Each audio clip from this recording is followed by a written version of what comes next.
2월 2일 목요일 정봉재 품격시대 두 번째 이슈 들어가겠습니다. 박근혜 정부의 비호를 업고 각종 이권을 취한 최순실 씨가 국익의 최전선인 외교에까지 손을 뻗친 것으로 밝혀져 충격을 주고 있습니다. 최 씨가 개입했다는 정부의 미얀마 원조 사업은 과연 무엇이고 최 씨는 어떻게 개입한 것인지 전문가 모시고 말씀 나눠보도록 하겠습니다. 자, 최진영 변호사님 자리하셨습니다. 네, 안녕하십니까. 예, 최진영입니다. 반갑습니다. 그리고 최진봉 교수님 자리하셨습니다. 안녕하세요. 두 분은 왜 맨날 같이 나오세요? 헷갈리게. 최진첸. 이번 기회에 두 분 누가 위세요? 확인 안 해봤는데요. 한번 민증 한번 까봐야 될 것 그렇죠. 같아요. 말판 계산해봐야죠. 끝나고 나서 제가 한번 예. 한번 들이밀도록 하겠습니다. 그러니까 밀증 까갖고 가위바위보 갖고 따먹기도 하고. 어떻게 된 거예요, 저게? 그러니까요. 예. 좀 아니, 그 개요 좀 얘기해 주세요. 그러니까 이제 저 핵심은 짜증나서 기사도 안 봤어. 최순실 씨가 그러니까 정부가 이제 개발도상국을 도와주는 프로젝트가 있어요. 해외 원조 예. 정부 개발 사업인데요. 이렇게 ODA라고 부릅니다. 미얀마 K 프로젝트, K타운 프로젝트와 관련해서 국내 업체 사업 참여를 도와주고 주식 뭐 이런 금품을 받은 걸로 확인이 된 건데요. 미얀마의 K타운 프로젝트를 추진하면서 책정된 예산이 무려 760억. 이게 예정대로 진행이 됐다면 760억 원이 또 최순실 씨에게로 들어갈 수 있었던 것이죠. 예. ODA, Overseas Development Assistant. 오피셜. 오피셜에? 예, 오버시가 그러니까 아니고. 공적 내지는 정부 해서 지원, 개발 알았습니다, 지원. 선생님 이렇게. 그만하세요. 죄송합니다. 의원이 얼굴 빨개졌어요, 지금. 아니, 내가 기사를 안 봐갖고. 제가 개요를 간단하게 좀 설명을 예. 드리면 조금 더 쉬울 것 같은데요. 예. 제가 2016년 작년 3월 달에 예. 최순실 씨가 지금 어제 그 특검에 나갔던 이 유대사를 부릅니다. 예. 그래서 혹시 그 미얀마 대사 갈 생각이 원래 있나? 뭐 하던 분인데요, 유대? 원래는 삼성전기의 그 유럽 법인장이었습니다. 그랬는데 뭐 그건 이따 얘기하기 들어가고 불러서 그 얘기를 했습니다. 그러니까 뭐 열심히 하겠다 이런 얘기를 했나 봅니다. 그러고 나서 그 다음 달인 작년 4월 달에 4월에. 박근혜 대통령에게 A4 용지 한 장으로 된 이 미얀마 내에 이 K 그 한류 K타운 사업을 프로젝트. 하는 예. 그 계획서를 A4 용지 한 장을 보냅니다.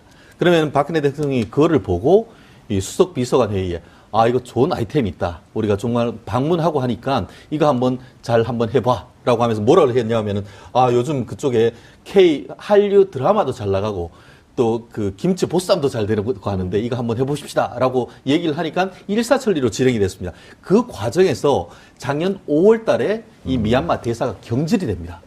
지금 후문에 어떻게 되냐면 기존에 있던 이순백 그 대사가 예. 이 사업이 아직까지는 시기가 맞지 않다. 이렇게 얘기하니까 무슨 말이야? 이렇게 하면서 대사가 교체가 됐는데 알고 봤더니 그 대사가 3월 달에 최순실 씨가 면접을 받던 대사가 이 자리에 들어갔던 것이죠.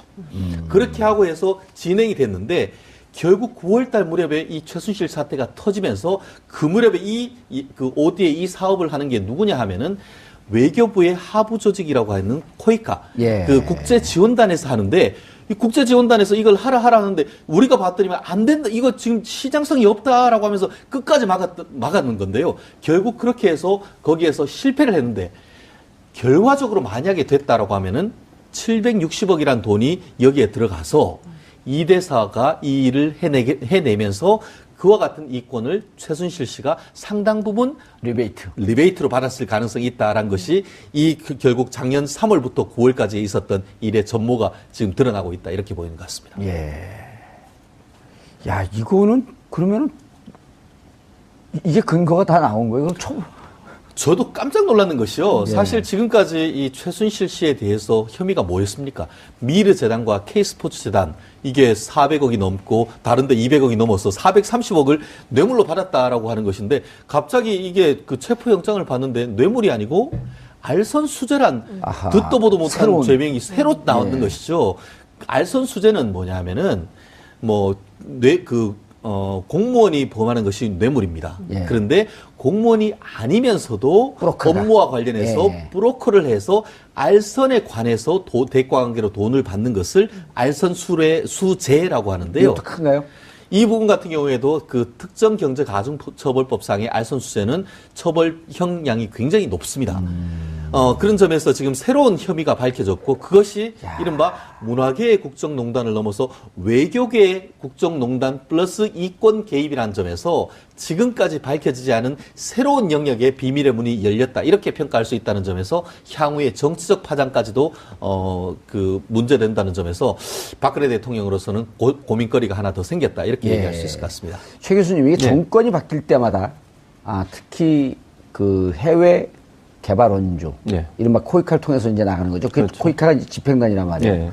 이거를 이제 정치권에서 좀 죄송하지만 코이카에서 근무하는 분들은 죄송하지만 여기 나가는 돈은 이제 유엔에서 의무적으로 규정, GDP의 몇 프로 정도로 해외 원조 하라라고 하는 규정이 있지 않습니까?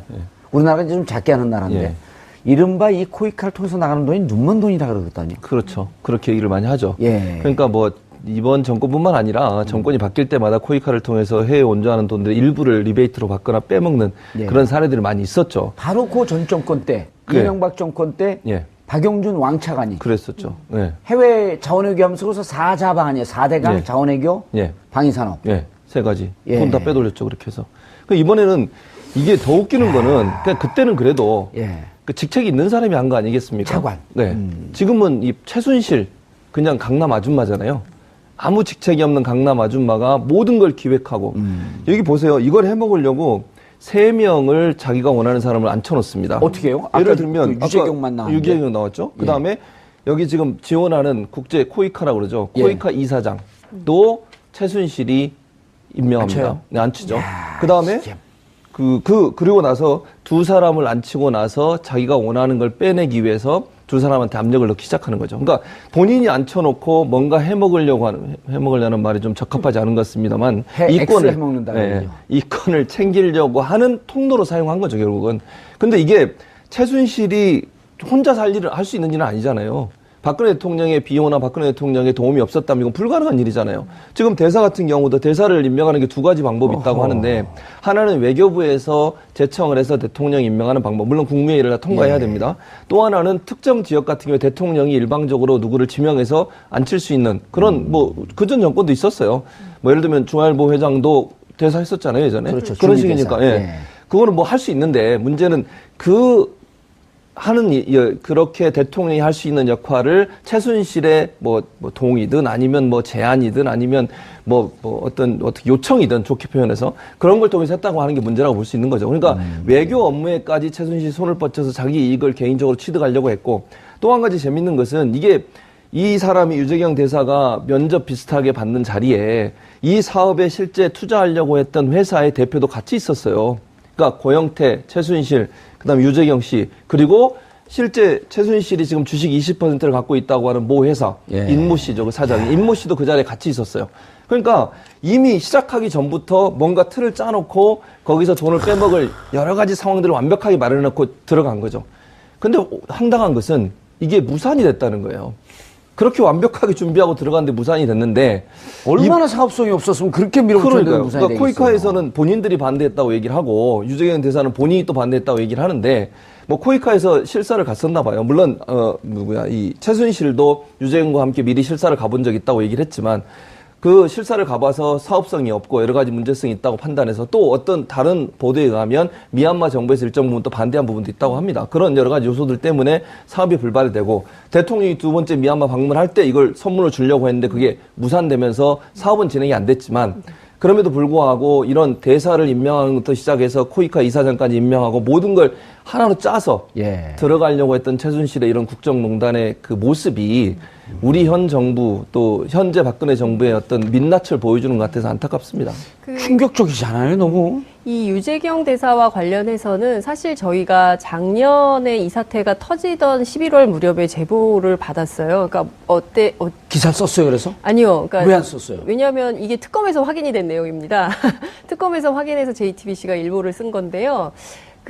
이제 저희한테 들어온 제보는 뭐였냐면, 이 유재경이라는 사람이 삼성전기 출신으로 프랑크푸르트에서 굉장히 오랫동안 활동을 했던 그러니까 독일을 기반으로 해서 활동을 프랑크푸르트는 최순실 독일 그렇죠. 근거지 아니에요? 예.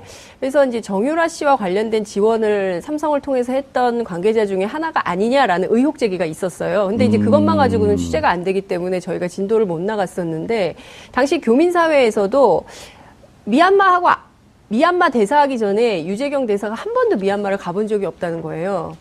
예. 본인이 뭐라고 했냐면은 네. 미얀마는 한 번도 가본 적이 없는데 네. 연락이 와서 네. 그런 연락이 와서 내가 이거 보이스피싱 받냐 이렇게 그 얘기를 했을 정도였던 했어요. 것이죠. 그러니까 유럽에서 계속 있었던 사람이 갑자기 미얀마 대사로 간다고 할 때부터 교민사회가 출렁였다는 거예요. 미얀마하고 아무런 연계가 없는 사람인데 저 사람이 민간 기업인 출신인데 왜 대사로 가지? 이런 의문이 있었다는 거예요. 그리고 이제 그 정유라 사태가 터졌을 때 교민사회에서는 아무래도 정유라와 삼성과 유재경 대사하고 연관이 돼 있었던 것 같다. 이런 정도의 의혹만 있었던 것이죠. 근데 이제 이게 이제 확인이 됐던 건데 문제는 이번에 드러난 것 중에 하나가 안종범 수석의 수첩 속에 삼성 아그레망이라는 표현이 나옵니다. 유재경 대사를 추천하는 과정에서요. 그러니까 아그레망은 아시는 것처럼 이제 외교관을 다른 나라 대사로 파견할 때 그 나라에게도 물어보잖아요. 동의서를 물어보고 이 사람 괜찮냐고 물어보고 만약에 그쪽 나라에서 도저히 이분은 안 되겠다고 할 때는 새로운 사람을 찾아보고 이런 절차를 아그레망이라고 하지 않습니까? 근데 왜 삼성 아그레망이라고 썼을까? 삼성과 아그레망은 어떤 관계가 있을까에 대해서 기자들이 이제 취재하고 있는 포인트가 있습니다. 그럼 삼성의 허락을 받아서 했다는 것이냐?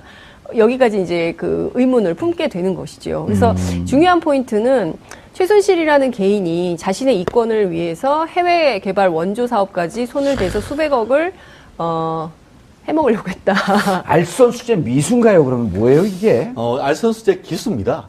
이미 결국은 이 사업 자체 코이카에서 사업 자체는 안 사업 됐지만. 자체는 실패를 했지만 사업하는 과정에서 760억 되는 건물을 사실 짓고 거기에 입주를 시켜야 되지 않습니까? 예. 그와 같은 업무를 하는 대행 업체가 엠모 업체라고 하고 있는데 그 엠모 업체의 지분 100%를 가지고 있던 사장이 임모 씨가 있는데 결국 이 코이카 사업에서 입점해 주는 것에 대한 대가로 그 임모 씨가 가지고 있던 기업의 지분 뭐 어디는 15%, 누구는 20%라고 하는데 그것이 뭐 예를 들어 20%라고 한다고 하면 지분을 차명으로 해서 이미 받아버린 겁니다. 최순실 씨가요? 예. 그렇기 때문에 그것을 포착하고 지금 법원으로부터 야. 체포영장을 발부받았던 것인데요. 쉽게 말하면 이런 겁니다. 뭐냐 하면은 지금까지도 쉬웠는데. 그러니까 롯데에 그 장녀 누구 있습니까? 예. 신영자 있지 않습니까? 예. 자기 기업이 있는데 거기에 좋은 자리에 몫을 넣어주면서 거기에 뒷돈을 받은 거 아닙니까? 뒷돈을. 딱 그건 겁니다. 그와 같은 일을 지금 했다는 건데 예. 뒷돈을 받은 현금으로 받은 것이 아니고 예. 들어오는 업체의 주식 20%를 받았다라고 얘기를 하는데 지금 그 주식 한 주가 액면가가 한 5천 주 정도 된다고 합니다. 근데 5천 그것이 원이요? 한 예. 4만 주로 받아서 5, 4, 20 액면가로 했을 때 한 2천만 원 정도의 주식을 취득했다라고 지금 나오고 있는데 이 사업 같은 경우에 말씀드렸듯이 작년 9월 달에 코이카에서 반대를 해서 무산이 됐는데 만약에 그것이 성공이 됐고 그 성공하는데 그 엠모 업체가 실질적으로 입점이 돼서 성공적으로 운영이 됐고 그 기업이 상장됐다고 한다고 하면은 그렇죠. 실질적으로 그것이 한 50배 이상의 이익이 나올 가능성이 있다. 그래서 2천만 원에 50배 한다고 하면은 그 금액이 10억에 이를 것이다라고 하는 것이 지금 전체적인 언론에서 나오는 이 추정적인 이익의 금액이 그와 같은 그럼 계산에서 검찰은 나왔다고 어떻게 합니다. 계산하는 거예요? 검찰은 2천만 원 계산합니까? 아니면 실질적으로 액면가로밖에 계산할 수가 없는 것이죠. 현실적으로는 결국 5천 원 주식 4만 주에서 2천만 원 주식을 했다고 하는데 결국 그렇게 되면은 최순실 씨 같은 경우는 그 자체에 대해서 묵비권을 행사를 하고 아니다라고 할 수 있고 설령 그것이 된다 하더라도 결국 휴지 조각에 불과하다. 이렇게 나올 가능성이 있는데요. 현실적으로 지금으로서는 뭐 어쨌든 검찰로서는 액면 주식 5천 원짜리를 받은 것은 받은 거니까. 사실이라고 한다고 하면 그것을 기준으로 해서 재판에 넘길 가능성이 있다. 이렇게 볼 것 같습니다.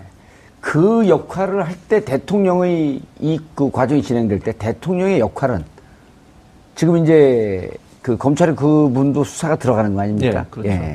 그 대통령의 역할은 적극적으로 도와준 거죠. 예를 들면 이 근데 인명을 그냥 나 통치행위했다 이렇게 갈 수 있지 않을까요? 뭐 그렇게 얘기할 수는 있겠죠. 그런데 그것도 웃기는 게 이게 지금 보면요. 물론 이제 본인은 그렇게 얘기하시겠죠. 대통령 입장에서는 통치행위였다. 내가 그냥 좋은 사람 뭐 누가 추천해서 그렇게 본인도 얘기하잖아요. 최순실이 가끔 좋은 사람 추천해서 그 중에 한 명 임명하기도 했다. 여러 명 추천받아서 뭐 그 중에 한 명 하는 겁니다. 추천은 여기저기서 받을 수 있고요. 이렇게 그런데 얘기했잖아요. 너무 추천한 게 최순실 혼자잖아요. 별로 없지 않습니까? 추천을 많이 한 증거가 없어요. 그러니까 그건 좀 문제가 있다고 보고 이게 지금 인맥을 보세요. 지금 이 유대사가 프랑크푸르트에 근무했잖아요. 그런데 냄새가 그때 나는데. 어떻게 연결이 되냐면 그 최순실과 정유라에게 돈을 빌려준 은행이 있어요. 프랑크푸르트에서. 기억나시죠? 그 이모 본부장입니다. 이거 이름 나왔던 것 같은데 이모 본부장이 어쨌든 이모 씨가 집사 역할도 했잖아요. 좀 들어와 있죠. 귀국에서 본부장으로 승진했어요. 승승장구했는데 기사에 보면 대통령이 그 은행에 직접 전화해서 승진시켜라고 얘기했다라고 기사가 나왔어요. 사실인지 아닌지는 확인해 봐야겠지만 기사 내용이 맞다고 하면 대통령이 그 본부장 최순실을 열심히 프랑크푸르트에 도와줬던 그 법인장을 본부장까지 승진시켜서 원래 본부가 하나밖에 없었는데 그걸 둘로 쪼개가지고 제2본부장으로 승진시켜줬어요. 근데 그 사람이 최순실을 도와줬는데 이 유재경 대사와 그 사람이 친분 관계가 있었던 거예요. 독일에서. 그래서 이 이모 씨가 유재경 씨를 최순실한테 청거를 한 거죠. 추천을. 지금 나온 언론 보도에 따르면은 이상화 씨가 유재경 대사와 고등학교 동창이다 이런 이상화? 얘기를 이상화 지금 KB 하나은행 본부장이다라고 하는데요. 결론적으로 우리 최 교수님은 이모 씨라는데 여기서 지금 뭐 벌써 지금 언론에 지금 다 나오는 저도 본 것 같아요. 그런 상태이고 지금 보면은 이제 그 유재경 지금 현재 미얀마 대사 같은 경우에는 이분이 이른바 삼성 글로벌 마케팅실에 근무했습니다. 삼성 글로벌 마케팅실이 누구죠? 어디죠? 삼성 글로벌 마케팅실에서 독일에 있는 정유라를 지원했는 비대게. 바로 그 기구입니다. 그렇기 때문에 지금 이게 특검으로서는 적어도 현재까지는 지금 문제되고 있는 이 사안이 결국 그 기존에 있던 미르나 K스포츠 재단과 관련된 뇌물죄와는 관련성이 없다. 그렇다 하더라도 적어도 이 사건에 있어 가지고는 삼성과도의 관련성이 있을 수도 있기 때문에 그러한 점이 추가적인 어떤 그 증거가 나온다라고 한다고 하면은 새로운 이론 구성, 새로운 범죄를 구성을 해서 결국 그 수장이라고 할 수 있는 이재용 부회장에 대한 영장 재청구할 때도 플러스 알파 될 가능성이 있다라는 그런 인상을 주고 있는 그런 상황입니다. 하나 더 플러스 하면 그 이사장 있잖아요. 코이카. 이 사람도 그 인맥에 함께 들어있어요. 이 사람도 프랑크푸르트에서 근무했었어요. 예전에. 이사장 되기 전에. 그때 또 고대 아까 인맥 얘기하셨는데 고대 인맥의 또 한 축이에요. 그러니까 이 본부장, 그다음에 유재경, 그다음에 김인식 이사장까지 그분이 다 고대 출신이에요? 그런 것 같아요. 그 뭐 동문회 비슷한 무슨 소식지가 어제 왜 그러냐면요. 이제 뭐 고대라고 얘기가 나왔으니까 최순실 프랑크푸르트 있을 때 지금 이제 그 조직을 왜 못 파고 들어가냐면 특정 종교가 하나 있어요. 그다음에 그 선교단이 하나 있어요. 그리고 또 특정 학맥이 있어요. 이게 고대거든요. 그리고 이제 언론도 이제 이름이 나왔는데 2011년까지 삼성에서 근무했던 양혜경 씨. 그분이 고대 대장이라는 거 아닙니까? 그리고 지금 이제 방위산업에 손대고 있고. 특검을 여기까지 본 거예요, 다. 그렇죠. 근데 이제 이 우산 속에 있었던 사람들이 아니까 이거 삼성과 오래전서부터 최순실과의 거래가 있었구나. 그렇죠. 그렇게 보는 거죠. 그리고 그 거래의 한 떡고물이 뚝 미얀마로 떨어진 거고. 그렇죠. 그 인맥이 프랑크푸르트에 생겼던 것이고. 그러니까 최순실 프랑크푸르트를 그렇게 좋아해서 자주 들락날락 하면서 그런 인맥들을 만들고 더 황당한 것은 본인이 개인적으로 아는 사람들을 사실 전문 분야, 그 분야의 전문가들도 아니잖아요. 이분은 기업에서 열심히 일하시는 분이 외교관으로 일하신 분도 아닌데 개인적으로 아는 옆집 사람들 불러다가 이렇게 일을 시키고 이렇게 하시는 것이 과연 맞냐. 국민들의 입장에서 보면 상당히 황당한 일이라고밖에 볼 수 없는 것이죠. 최진영 변호사님 말씀에 조금 보태서 설명을 좀 하자면 삼성이 글로벌 마케팅실, 그러니까 미전실, 그러니까 미래전략실 안에 글로벌 마케팅실에서 최순실 씨, 그리고 장시호 씨, 그리고 또 누굽니까? 그 정유라 씨, 이런 지원을 하는 핵심 부서가 되는데 이게 그 계열사가 있잖아요. 삼성에. 여러 계열사들을 통해서도 지원을 하게 되는데 삼성전기에 글로벌 마케팅실에 유재경 대사가 있었던 거거든요. 그러니까 어찌 보자면 전체 삼성의 골간 조직 차원에서 움직였던 흔적이 포착될 수 있는 것이고. 그리고 프랑크푸르트 그렇다면 거기는 반드시 최순실 씨하고 오래전서부터 관계가 있을 수밖에 없는 그런 냄새가 나는 거죠. 그렇죠. 예. 그렇기 때문에 저는 말씀하신 대로 이 사건이 유재경 대사의 이 사건이 결국에는 이재용 삼성전자 부회장 영장 재청구를 하는데도 상당히 크게 기여할 수도 있겠다. 이런 이게 말씀드리겠습니다. 그 폭발성이 크네요. 생각보다. 사실 오늘 지금 그 나오고 있는 이 이른바 그 동남아 미얀마에 대한 이른바 외교농단 사건 또 그리고 더불어서 지금 안종범 이 그 수석에 대한 뇌물 문제 이것은 사실은 지금까지 나오지 않았던 완전히 새로운 분야입니다. 그러니까, 특검 그렇기 때문에 바빠지겠어요. 결국 특검 같은 경우에는 어떻게 보면 기존에 원래 특검이 해라고 했던 부분에 대해서는 사실 크게 오히려 어떤 그 성과를 못 내고 있는 반면에 추가적으로 고구마 줄기를 이렇게 가지고 가다가 오히려 엉뚱한 곳에서 월척을 낚았다 이렇게 얘기할 수도 있는 것 예, 같은데요. 월척이면서 동시에 신받다. 아, 그렇죠. 신받다 예. 할 수 있는데 사실 아직까지 이 공적 원조 사업 같은 경우에는 박근혜 대통령의 그 정점에 있어서 박근혜 대통령이 어떤 역할을 했는지에 대해서는 사실 나온 것은 그냥 문화융성 차원에서 이 동남아 특히 미얀마 같은 경우에 K-POP 아웅산 했다. 수치의 여사가 들어오는 민주화되고 산업화되는 과정에서 어떤 한류를 심으라라고 해서 그런 문화융성 차원에서 했다라고 밖에 안 나왔지만 실질적으로 앞으로는 그와 같은 것에서 과연 박근혜 대통령이 어떤 역할을 했느냐 이 부분이 앞으로 어떤 그 해야 될 문제인 것이고 제가 봤을 땐 이 문제보다는 오히려 안종범 전 수석이 박채윤 Y 제이콥스 보면은 그 예. 김영재 예. 비선 의료 농단 문제의 그 부인 그 부분과 관련해서가 오히려 정치적인 파장이 더 클 가능성이 좀 크다라고 볼 수 일단 있는데요. 지금은 선물 명품백 선물 받은 것만 나온 거죠. 그렇죠. 그것도 지금 금액 자체가 수천만 원이 될 가능성이 있다라고 한다고 하면 저는 그렇게 생각합니다.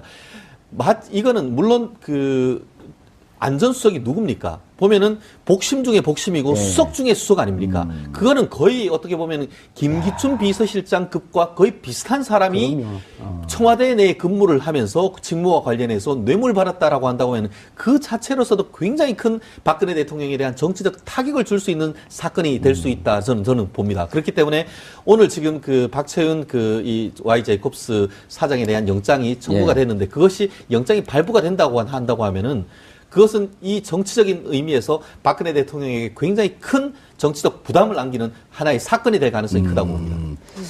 변호사님, 네. 검찰 출신이신가요? 아니, 그렇지는 않습니다. 그렇진 않아요. 네네. 왜 명품백을 선물하는지 모르죠. 저는 그렇게 했습니다. 뭐라고 얘기했냐면은 박채윤 사장이 우리 실장님은 전 수석님은 TV에 너무 자주 나오고 해서 직접 드리기가 그렇고 해서 사모님한테 드린다 이렇게 얘기를 했습니다. 네. 결국 지금 얘기하는 게 사모님한테 준 게 제3자 뇌물이 아니고 부부가 그것이 바로 경제 공동체, 공동지갑이기 때문에 이 경우에는 박채윤 씨에 대해서는 형법상의 뇌물 공여가 되는 것이고 그 안종범 실장 같은 경우에는 뇌물 수수 직접 그 뇌물 수수가 되는 것이거든요. 그것이 금액이 3천만 원이 넘어가면은 특가법상 뇌물로 넘어가게 됩니다. 근데 이제 제가 말씀드린 건 백을 선물할 때는요. 백 안에 현금이 들어가 그렇죠. 있습니다. 예. 근데 뭐가 이제 채웠느냐 그러면 이건 뭘 채워놓죠. 그러니까 백을 넣을 땐 이유가 있는 거예요. 예. 그냥 빈 백 주면 섭섭하잖아요. 그렇죠. 결국 우리 그 부모님들, 아버지, 어머니한테 예. 지갑 드릴 때 그냥 넣진 않죠. 예. 그렇기 때문에 그 속에 뭐가 드는지. 이번에 아마 압수수색을 다 했는 과정에서 특검에서 지금 얘기는 하고 있지 않습니다만 모종의 다른 것이 있을 가능성도 없을 수 있는 가능성은 여전히 있습니다. 알겠습니다. 두 개의 산삼이 발견됐어요. 두 줄기. 네. 미얀마. 그 다음에 박채윤 뇌물. 예. 야, 이제 이러면 안종범 수석은 다 밝혀겠다고 하면서 사실은 정작 자기가 받은 건 가리고 있었던 거란 말이에요. 그렇죠. 예. 마치 그러니까 이렇게 얘기했죠. 지시받아 자기를 한 것밖에 없다. 이런 의미로 사실 얘기를 많이 했지 이제 않습니까? 공동 정범이 된 거예요. 그렇죠. 예. 본인도 이제 범죄를 저지른 사람이 된 거죠. 그러니까 어제 그게 뉴스에 이제 목소리가 직접 나왔잖아요. 예. 그 녹취록이 직접 나와가지고 목소리까지 나왔어요. 안종범 수석의 목소리까지. 뭐라고요? 뭐라고 그랬냐면 추석이라 예. 식당 잡기가 힘들다. 이렇게 박지훈 씨가 얘기를 해요. 만나고 싶은데 선물 드리고 싶은데 추석이라 식당 잡기가 힘들어서 어떻게 그럼 또 하죠? 누가 녹음을 해놨어요? 그 누가 녹음했는지 안 나왔어요. 그 부분은 제가 좀 네. 설명드리겠습니다. 제가 그 변호사의 촉이 있습니다. 예. 근데 그 소를 잘 들어보면은 안종범 수석의 목소리는 굉장히 잘 들립니다. 그 반면에 그 박채윤 씨 목소리는 조금 흐리게 들립니다. 예. 그럼 누가 박채윤 씨가 한 거죠. 그렇습니다. 예. 왜냐하면은 그리고 박채윤 그 씨는 폰은 이 핸드셋을 갤럭시 해서 폰이고. 예, 그 목소리가 들리기 때문에 들어가는 과정에서 잡음이 있을 수 있지만 상대방이 받는 사람의 목소리는 전파로 통해서 바로 들어오기 때문에 매우 선명합니다. 왜 녹음 기능을 그렇기 눌렀을까? 때문에 저도 왜 그걸 왜 눌렀는지 눌렀을까? 아유, 나중에- 그것에 대해서 굉장히 좀 궁금합니다. 보험이죠, 아니, 보험. 나중에 안 폰이죠. 돼. 문제가 되면 그걸 터트릴 수 있는 거. 네. 지금처럼 예를 들면 아니, 지금도 그러니까 예를 들어 물론 제이콥스를 도와주기로 했는데 그렇죠, 안 도와주면. 안정범 수석이 받고 그렇죠. 입을 싹 닫고 그럼 문제 이거 들이미는 거죠. 나 녹음하는 거 있다고. 예, 그럼 뭘. 좋은 근데 음원이 아니요. 있는데 하나 들어보실래요? 그거. 녹음 내용이 너무 황당해요. 예. 아니, 처음에 안정훈 선생님이 그렇게 뭐라 하고 계속 그러냐면 얘기해 백을 보세요. 줘서 아유프한테 점수 많이 땄다. 그렇게 얘기해요, 안정훈 수석이. 전화상으로. 천하상으로. 야. 그러니까 더 선물을 더 많이 드리고 싶다. 그러니까 명절인데 선물 드려야 되는데 중식당 예약이 잘 안 돼서 지금 만날 수가 없어. 안타깝다. 그랬더니 예. 괜찮습니다. 추석 지나고 주셔도 됩니다. 안정훈 그렇게 얘기해요. 추석 명절이었나 봐요. 예. 근데 중식당 잡아야 되는데 예약이 안 돼서 예. 못 드려서 안타깝다 그랬더니 걱정하지 마시고 지나서 주세요. 예. 이게 수석이 할 짓입니까? 아니 오고 가는 현찰 속에 밝아지는 범죄 질서. 저는 이렇게 말씀드리고 싶은데요. 안정범 수석은 김영란법조차도 농단했다. 저는 그렇게 얘기하고 싶습니다. 이 김영란법 통과된 이유인가요? 그 전이긴 합니다. 김영란법 통과되기 바로 직전에 작년에 그 추석이 통과돼서 있었고 발효를 기다리고 있었던 거 아니에요? 그렇죠. 그렇기 때문에 그래서 이제 다른 대 같은 경우 공직사회에서 김영란법이 되기 전부터 뭐 서울시 같은 경우에는 김영란법 되기 전부터도 1,000원이라도 하면은 아웃하겠다 그렇게 했던 시점인데 이 안종범 수석한테 직접 전화를 해가지고 예. 이게 시내 유명 이 5성급 호텔에 중식당에서 보양식 사주겠다고 하는데 그것이 어떻게 국가의 공복으로서 할 노릇이겠습니까? 때려주고 그걸 싶죠. 보고 저는 방송에서 그거 듣고 정말 피가 정말 사실 거꾸로 흘렀습니다, 사실은. 저도 개인적으로 보수를 굉장히 지지하고 있습니다만 예, 너무 흥분하지 보수는 마세요. 부패해서 망한다는 게 바로 이 대표적인 케이스가 아니었나 싶습니다. 아니 왜 노수침을 뱉으세요? 저한테 자해 방송을 하시네요. 아주 그냥 제가 좀 열받는 아니 근데 하루였습니다. 장 기자님 저는 네. 그 명품백을 돈을 넣어갖고 줘본 적이 있어요. 그리고 뜨끔한 거야 이게. 우리 집사람. 네. 우리 집사람 줬다고요. 눈동자가 흔들리시는데.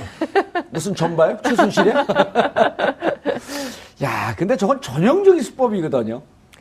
그러니까요. 저는 근데 앞서 말씀하신 대로 저는 최 변호사님 말씀에 정말 공감을 하는데요. 아, 보수라는 거에 공감하는 아니, 거예요? 그게 아니라 대한민국의 보수가 대단히 맞아요. 그동안 강조해 네. 왔던 게 마치 원칙, 신뢰, 준법. 준법, 예. 법치주의 뭐 이런 거 굉장히 강조하지 않았습니까? 박근혜 대통령도 사실은 그런 이미지로 대통령에 그럼요. 당선된 측면이 원칙을 지키는 큽니- 정치인. 그렇습니다. 그래서 저 사람은 가족도 없고 결혼도 안 했기 때문에 부패하고 부정한 짓은 안 할 거야라는 국민적 신뢰, 그 믿음 때문에 대통령이 당선이 됐었던 건데 지난 최순실 박근혜 이 국정농단 전반을 살펴보면 여지없이 정말 국민들을 배신한 거거든요. 그중에 이제 특히 안종범 수석 같은 경우에는 이 김영란법 때문에 사람들이 식당에 가더라도 더치페이하고 막 이러던 때예요. 작년 가을이면. 근데 그 와중에 그렇게 뭐 5성급 호텔에서 보양식 먹으면서 명품백에 뭐 현찰까지 챙겼는지는 모르겠습니다만 그런 주고받는 행위를 아무렇지도 않게 아무런 도덕적 책임 의식, 아무런 도덕적 문제 의식 이런 게 없었다는 거 아닙니까? 예. 네. 알겠습니다. 그러면, 자, 안종범 수석이 받았어요. 받았는데 이것이 대통령에게까지 연결되는 지점은 있나요, 없나요? 아직까지는 없는 것 같습니다. 아직까지는 없습니다만 근데 사실 어딘가에서 터질 때가 온 거 있을 아니에요, 가능성은 이제? 있죠. 예. 아시다시피 지난번에 김영재 씨가 그 청문회에 나와서 얘기를 했을 때 뭐라고 했죠? 본인이 몇 번 갔습니까? 하니까 기억이 안 난다고 네. 하다가 한 5번 정도 갔다고 얘기를 하면서 청와대? 예, 네. 그러면서 혼자 갔냐 했더니만 부인하고 같이 갔다 온 부인하고 갔다고 했습니다. 그런데 오늘 굉장히 흥미로운 일이 벌어졌습니다. 누구한테 영장을 쳤죠? 부인한테. 김영재 씨한테 했는 것이 아니고 부인인 박채윤 씨한테 영장을 했습니다. 증거 지금 그 언론 브리핑을 봤더니만 이게 그 처음에는 이제 김영재 씨가 문제인가 했더니만 술술술술 관련된 증거를 봤더니만 오히려 뒤에서 핵심적이고 열심히 했던 거는 김영재 씨가 아니고 오히려 박채윤 씨였다는 그 것이죠. 설이 계속 돌았었잖아요. 그렇기 때문에 그래서 얘기했던 것이 박채윤 씨는 Y 제이콥스에서 각종 뭘 했습니까? 얼굴에 바르는 화장품 예. 그거를 납품했고 청와대에서 직접 받아서 청와대에서 주는 선물로 했지 않습니까? 결국 그 과정에서 물론 샘플 정도는 대통령한테 써보라고 줬다는 것 스스로 얘기했지 않습니까? 피부 트러블에 대해서 그렇죠. 얘기했다는 그렇기 거 아니에요? 때문에 과연 그러면 안종범 수석 선에서 끝나느냐 이 부분을 가지고 아마 특검으로서는 박근혜 대통령에 대해서는 그럼 무엇을 했느냐 이 부분은 아마 계속 물고 늘어질 가능성이 있고 만약에 영장이 청구가 되고 발부가 된다고 하면은 추가적인 어떤 특검의 수사의 칼날은 최종적으로 이 또한 박근혜 대통령을 향할 가능성이 있다. 이렇게 예. 최 교수님. 예.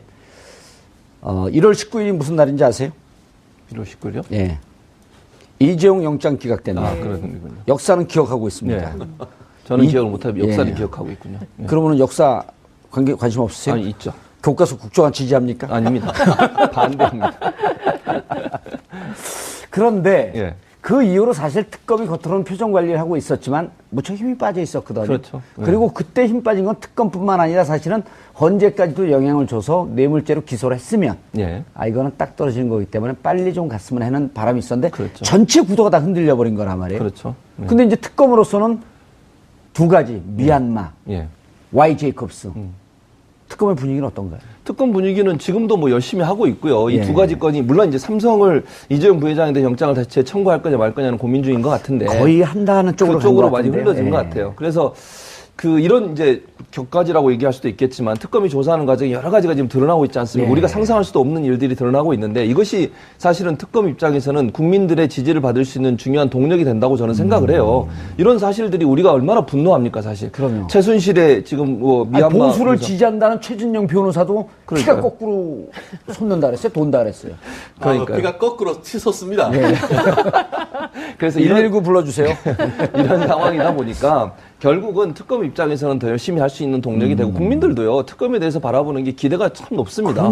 그러니까. 이게 특검이 저는 그래서 가능한 한 뭐 어떻게 될지 모르겠지만 황교안 총리가 어떻게 판단할지 모르겠지만 연장하셔서 제가 끝까지 그게- 안 났다면 예. 조금 더 조사해서 완벽하게 이 모든 문제를 털고 가야 돼요. 그게 박근혜 정부한테도 좋은 거라고 저는 생각합니다. 이게 만약에 남아 있다가 나중에 또 드러나면 얼마나 또 창피스럽겠어요. 그럼요. 이미 여기서 다 정리하고 정에서 박근혜 대통령이 물론 사과를 안 하시는데 저는 정말 아까 얘기하셨던 것처럼 보수의 가치를 지키시는 분이라면 드러난 사실에 대해서 명확하게 사과하시고 용서를 구하는 것이 도리어 본인의 명예를 지킬 수 있는 방법이라고 저는 생각을 하는 거죠. 알겠습니다. 그 녹음 파일이 압수수색한 데서 나왔나요? 어디서 나왔나요? 저도 그게 굉장히 궁금한데요. 제 추측컨대는 김영재 그 의원실을 압수수색을 압수수색했었잖아요. 했었습니다. 그리고 예. 자택도 압수수색을 하면서 제일 먼저 확보하는 게 휴대폰입니다. 그 속에서 나왔을 가능성이 저는 가장 높다고 추측을 합니다. 그리고 그것에서 압수수색을 해서 녹음된 파일을 봤더니만 공교롭게도 이게 나왔답니다. 그렇기 때문에 추가적으로 그 지금까지 다음에 갖고 갔던 있었네. 것이 갖고 있었네. 바로 안종범 수석의 집으로 닥쳤는데 최근에 저거 기억나십니까? 안종범 수석이 기존에 있던 17건의 수첩 이외에 추가적인 또 나왔잖아요. 또 나왔다고 예. 했는데 제가 감이 맞다고 한다고 하면은 이와 같은 녹음 파일을 하고 압수수색하는 과정에서 추가적인 이 그 안종범 자료들. 수석의 수첩이 나오고 지금 여러 개 있는 이 고가 명품 가방도 나왔을 가능성이 상당히 있거든요. 그렇기 때문에 이번에 추가적으로 나왔는 이 그 가방과 관련되는 이 자필 메모 같은 경우에는 그것이 얼마에 또 다른 어떤 그 비밀의 문을 열 수 있을지는 사실 시간이 너무 짧기 때문에 특검이 못하겠지만 결국 그와 같은 것을 다 정리한 다음에 결국 검찰로 수사를 넘길 가능성도 여전히 있지 않을까 특검 싶습니다. 연장되지 않을까요? 간단하게. 그 부분은 아직까지는 퀘스천 마크다. 아시다시피 지금 이번에 반기문 전 총장이 사퇴를 하면서 예, 황교안. 지금 황교안 예. 카드가 급부상하는 과정에서 어떤 판단을 할지는 아직까지는 점점점이다. 알겠습니다. 특검의 수사에 박수를 보냅니다. 반기문 전 총장이 대선 불출마를 선언하면서 정치인들에게 실망스러워 함께 길을 갈 수 없다고 했습니다. 하지만 분명한 것은 정치인이 실망스럽다고 해도 이것이 정치를 외면하는 명분이 될 수는 없다는 것입니다. 플라톤의 말입니다. 정치를 외면한 가장 큰 대가는 가장 저질스러운 정치인들에게 지배를 당하는 것이다. 어찌 보면 지금의 박근혜 최순실 사태의 현 상황을 설명하는 듯합니다. 어떠한 상황에서도 정치에 대한 관심 그리고 적극적인 참여가 필요하다는 말씀드리면서 2월 2일 목요일 정봉주의 품격 요즘 그쪽에 K 한류 드라마도 잘 나가고 또 그 김치 보쌈도 잘 되고 하는데 이거 한번 해보십시다라고 얘기를 하니까 일사천리로 진행이 됐습니다. 그 과정에서 작년 5월 달에 이 미얀마 대사가 경질이 됩니다.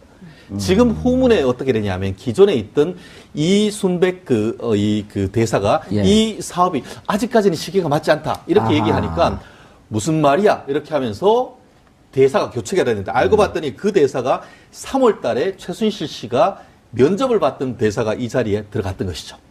그렇게 하고 해서 진행이 됐는데 결국 9월 달 무렵에 이 최순실 사태가 터지면서 그 무렵에 그 ODA 이 사업을 하는 게 누구냐 하면은 외교부의 하부 조직이라고 하는 코이카 예. 그 국제지원단에서 하는데 이 국제지원단에서 이걸 하라 하는데 우리가 봤더니 안 된다 이거 지금 시장성이 없다라고 하면서 끝까지 막았는 건데요. 결국 그렇게 해서 거기에서 실패를 했는데 결과적으로 만약에 됐다라고 하면은 760억이란 돈이 여기에 들어가서 이 대사가 이 일을 해내면서 그와 같은 이권을 최순실 씨가 상당 부분 리베이트로 받았을 가능성이 있다라는 것이 결국 작년 3월부터 9월까지 있었던 일의 전모가 지금 드러나고 있다 이렇게 보이는 것 같습니다. 예. 야, 이거는 그러면은 이게 근거가 다 나온 거예요? 그럼 저도 깜짝 놀랐는 것이요. 사실 지금까지 이 최순실 씨에 대해서 혐의가 뭐였습니까? 미르재단과 K스포츠재단 이게 400억이 넘고 다른데 200억이 넘어서 430억을 뇌물로 받았다라고 하는 것인데 갑자기 이게 그 체포영장을 받는데 뇌물이 아니고 알선수재란 아하. 듣도 보도 못한 새로운. 죄명이 새로 나오는 것이죠. 알선수재는 뭐냐 하면은 공무원이 범하는 것이 뇌물입니다. 예. 그런데 공무원이 아니면서도 브로커가. 업무와 관련해서 예. 브로커를 해서 알선에 관해서 대가 관계로 돈을 받는 것을 알선수재라고 하는데요. 이것도 큰가요? 이 부분 같은 경우에도 그 특정경제가중처벌법상의 알선수재는 처벌 형량이 굉장히 높습니다. 그런 점에서 지금 새로운 혐의가 밝혀졌고 그것이 이른바 문화계의 국정농단을 넘어서 외교계의 국정농단 플러스 이권 개입이라는 점에서 지금까지 밝혀지지 않은 새로운 영역의 비밀의 문이 열렸다 이렇게 평가할 수 있다는 점에서 향후의 정치적 파장까지도 문제된다는 점에서 박근혜 대통령으로서는 고민거리가 하나 더 생겼다 이렇게 얘기할 수 있을 것 같습니다. 최 교수님, 이게 정권이 바뀔 때마다 특히 그 해외 개발 원조, 이른바 코이카를 통해서 이제 나가는 거죠. 그 그렇죠. 코이카가 이제 집행단이란 말이에요. 이거를 이제 정치권에서 좀 죄송하지만 코이카 2월 2일 목요일 정봉재 품격시대 두 번째 이슈 들어가겠습니다. 박근혜 정부의 비호를 업고 각종 이권을 취한 최순실 씨가 국익의 최전선인 외교에까지 손을 뻗친 것으로 밝혀져 충격을 주고 있습니다. 최 씨가 개입했다는 정부의 미얀마 원조 사업은 과연 무엇이고 최 씨는 어떻게 개입한 것인지 전문가 모시고 말씀 나눠보도록 하겠습니다. 자, 최진영 변호사님 자리하셨습니다. 네, 안녕하십니까. 최진영입니다. 반갑습니다. 그리고 최진봉 교수님 자리하셨습니다. 안녕하세요. 두 분은 왜 맨날 같이 나오세요? 헷갈리게. 최진첸. 이번 기회에 두 분 누가 위세요? 확인 안 해봤는데요. 한번 민증 한번 까봐야 될 것 그렇죠. 같아요. 말판 계산 해봐야죠. 끝나고 나서 제가 한번 들이밀도록 하겠습니다. 그러니까 밀증 까갖고 가위바위보 갖고 따먹기도 하고. 어떻게 된 거예요, 저게? 그러니까요. 예. 좀 아니, 그 계획 좀 얘기해 주세요. 그러니까 이제 저 핵심은 짜증나서 기사도 안 봤어. 최순실 씨가 그러니까 정부가 이제 개발도상국을 도와주는 프로젝트가 있어요. 해외 원조 정부 개발 사업인데요. 이렇게 ODA라고 부릅니다. 미얀마 K타운 프로젝트와 관련해서 국내 업체 사업 참여를 도와주고 주식 뭐 이런 금품을 받은 걸로 확인이 된 건데요. 미얀마의 K타운 프로젝트를 추진하면서 책정된 예산이 무려 760억. 이게 예정대로 진행이 됐다면 760억 원이 또 최순실 씨에게로 들어갈 수 있었던 것이죠. 예. ODA, Overseas Development Assistant. 오피셜. 오피셜이에요? 예, 오버시가 그러니까 아니고. 공적 내지는 정부 해서 지원, 개발 알았습니다, 지원. 선생님 이렇게. 그만하세요. 죄송합니다. 의원님 얼굴이 빨개졌어요, 지금. 아니, 내가 기사를 안 봐갖고. 제가 개요를 간단하게 좀 설명을 드리면 조금 더 쉬울 것 같은데요. 제가 2016년 작년 3월 달에 최순실 씨가 지금 어제 그 특검에 나갔던 이 유대사를 부릅니다. 그래서 혹시 그 미얀마 대사 갈 생각이 원래 뭐 하던 분인데요, 유대사? 원래는 삼성 전기의 그 유럽 법인장이었습니다. 그랬는데 뭐 그건 이따 얘기하기도 하고 불러서 그 얘기를 했습니다. 그러니까 뭐 열심히 하겠다 이런 얘기를 했나 봅니다. 그러고 나서 그 다음 달인 작년 4월 달에 4월에. 박근혜 대통령에게 A4 용지 한 장으로 된 이 미얀마 내에 이 그 한류 케이타운 사업을 프로젝트. 하는 네. 그 계획서를 A4 용지 한 장을 보냅니다. 그러면 박근혜 대통령이 그거를 보고 이 수석 비서관 회의에 아, 이거 좋은 아이템이 있다. 우리가 정말 방문하고 하니까 이거 한번 해봐. 라고 하면서 뭐라고 했냐면은 그래서 근무하는 분들은 죄송하지만 여기 나가는 돈은 이제 유엔에서 의무적으로 규정 GDP의 몇 프로 정도로 해외 원조 하라라고 하는 그렇죠. 규정이 있지 않습니까? 네. 우리나라가 이제 좀 작게 하는 나라인데 예. 이른바 이 코이카를 통해서 나가는 돈이 눈먼 돈이다 그러거든요. 그렇죠. 그렇게 얘기를 많이 하죠. 예. 그러니까 뭐 이번 정권뿐만 아니라 정권이 바뀔 때마다 코이카를 통해서 해외 원조하는 돈들 일부를 리베이트로 받거나 빼먹는 예. 그런 사례들이 많이 있었죠. 바로 그 전 정권 때 예. 이명박 정권 때 예. 박용준 왕차관이 그랬었죠. 네. 해외 자원외교 하면서 그래서 4자방 아니에요. 4대강 예. 자원외교 예. 방위산업. 예. 세 가지. 예. 돈 다 빼돌렸죠. 그렇게 해서. 이번에는 이게 더 웃기는 거는 그냥 그때는 그래도 예. 그 직책이 있는 사람이 한 거 아니겠습니까? 차관. 네. 지금은 이 최순실 그냥 강남 아줌마잖아요. 아무 직책이 없는 강남 아줌마가 모든 걸 기획하고 여기 보세요. 이걸 해먹으려고 3명을 자기가 원하는 사람을 앉혀놓습니다. 어떻게 해요? 예를 아까 들면 그 유재경만 나왔는데. 유재경 나왔죠. 그 다음에 여기 지금 지원하는 국제 코이카라고 그러죠. 예. 코이카 이사장도 최순실이 임명합니다. 앉혀요? 네, 앉히죠. 야, 그 다음에 진짜. 그리고 나서 두 사람을 앉히고 나서 자기가 원하는 걸 빼내기 위해서 두 사람한테 압력을 넣기 시작하는 거죠. 그러니까 본인이 앉혀놓고 뭔가 해먹으려는 말이 좀 적합하지 않은 것 같습니다만 X를 해먹는다 예, 그러죠. 이권을 챙기려고 하는 통로로 사용한 거죠, 결국은. 근데 이게 최순실이 혼자 살 일을 할 수 있는 일은 아니잖아요.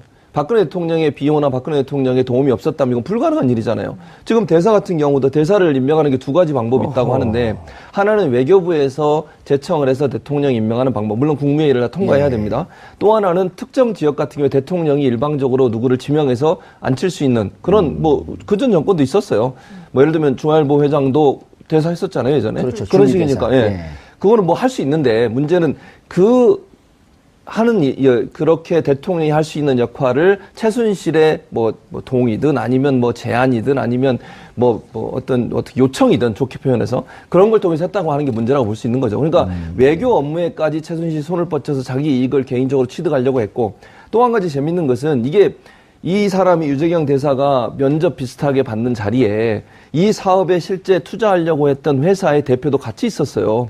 그러니까 고영태, 최순실, 그다음에 유재경 씨, 그리고 실제 최순실이 지금 주식 20%를 갖고 있다고 하는 모 회사, 예. 인모 씨죠, 그 사장이. 인모 씨도 그 자리에 같이 있었어요.